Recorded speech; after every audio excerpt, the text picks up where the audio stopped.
एक दिवस या शब्दाचे अनेक वचन कोणते? एक दिवशी, दोन दिवस, तीन दिवसे, चार दिवसा. स्पष्टीकरण दोन दिवस. उदाहरण एक वचन दिवस, अनेक वचन दिवस. आकारांत नपुसकलिंगी नाम अनेक वचनात बदलत नाही. दोन भाऊ बहीण या शब्दाचे लिंग ओळखा. एक पुल्लिंग, दोन स्त्रीलिंग, तीन नपुसकलिंग, चार यापैकी नाही. स्पष्टीकरण दोन स्त्रीलिंग. सामासिक शब्दाचे लिंग हे त्यातील शेवटच्या शब्दाच्या लिंगाप्रमाणे असते.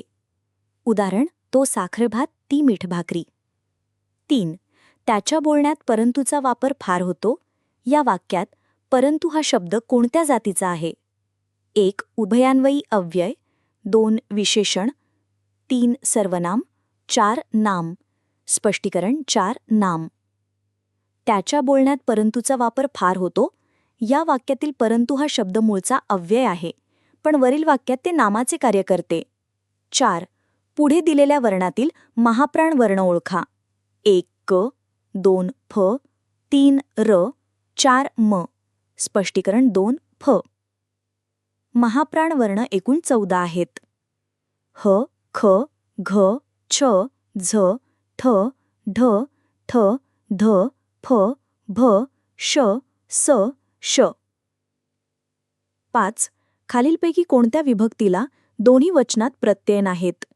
एक संबोधन, दोन सप्तमी, तीन द्वितीया, चार प्रथमा. स्पष्टीकरण चार प्रथमा. प्रथम या विभक्तीला एक वचन आणि अनेक वचन अशा दोन्ही वचनामध्ये प्रत्यय नाहीत. सप्तमी विभक्तीचे प्रत्यय दोन्ही वचनात सारखे आहेत. 6 स्वतःहून त्यांना पुस्तके दिली या वाक्यातील अधोरेखित सर्वनामाचे प्रकार ओळखा. एक पुरुषवाचक, दोन दर्शक, तीन प्रश्नार्थक, चार आत्मवाचक. स्पष्टीकरण चार आत्मवाचक. दिलेले वाक्यातील स्वतःहून हे आत्मवाचक सर्वनाम आहे. 7 श्रवण या शब्दापासून तयार झालेले विशेषण ओळखा. एक श्रावण, दोन श्रवणीय, तीन श्रावणी, चार श्रावण मास. स्पष्टीकरण दोन श्रवणीय. नामाबद्दल विशेष माहिती सांगून नामाची व्याप्ती मर्यादित करणाऱ्या शब्दास विशेषण असे म्हणतात. 8 तू त्या राजपुत्राला वर या वाक्यातील वर हा शब्द डॅश डॅश आहे.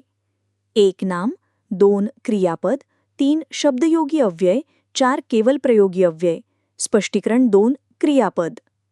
दिलेल्या वाक्यात वर हा शब्द क्रियापद असून तो वाक्याचा अर्थ पूर्ण करतो व क्रियाही दाखवतो. 9 दिवसभर हा शब्द कोणत्या क्रियाविशेषण प्रकारात येईल? एक कालदर्शक क्रियाविशेषण, दोन सातत्यदर्शक क्रियाविशेषण, तीन स्थलदर्शक क्रियाविशेषण, चार वरील सर्व चूक. स्पष्टीकरण दोन सातत्यदर्शक क्रियाविशेषण. सातत्यदर्शक क्रियाविशेषण अव्यय हा कालवाचक क्रियाविशेषण अव्ययाचा उपप्रकार आहे. क्रियेपदाने दर्शवलेली क्रिया नियमितपणे घडत आहे ही क्रियाविशेषणे दाखवतात. 10 म्हणजे, कारण, आणि, यास्तव ही कोणती अव्यय आहे? एक शब्दयोगी, दोन केवल प्रयोगी, तीन उभयान्वयी, चार क्रियाविशेषण. स्पष्टीकरण तीन उभयान्वयी. दोन किंवा अधिक शब्द जोडणाऱ्या अविकारी शब्दांना उभयान्वयी अव्यय म्हणतात. उभयान्वयी अव्यय अविकारी असतात. 11 गड आला पण सिंह गेला हे उपवाक्य आहे. एक परिणामबोधक, दोन न्यूनत्वबोधक, तीन पर्यायबोधक, चार समुच्चयबोधक. स्पष्टीकरण दोन न्यूनत्वबोधक. न्यूनत्व या शब्दाचा अर्थ कमीपणा असा असल्यामुळे पहिल्या वाक्यात काहीतरी कमीपणा किंवा उणीव दर्शवणारे दुसरे वाक्य या उभयान्वयी अव्ययाने जोडले जाते. 12 पुढील सामासिक शब्दाचा प्रकार सांगा. दरमहा, एक तत्पुरुष समास, दोन अव्ययीभाव समास, तीन बहुव्रीही, चार द्विगु समास. स्पष्टीकरण दोन अव्ययीभाव समास.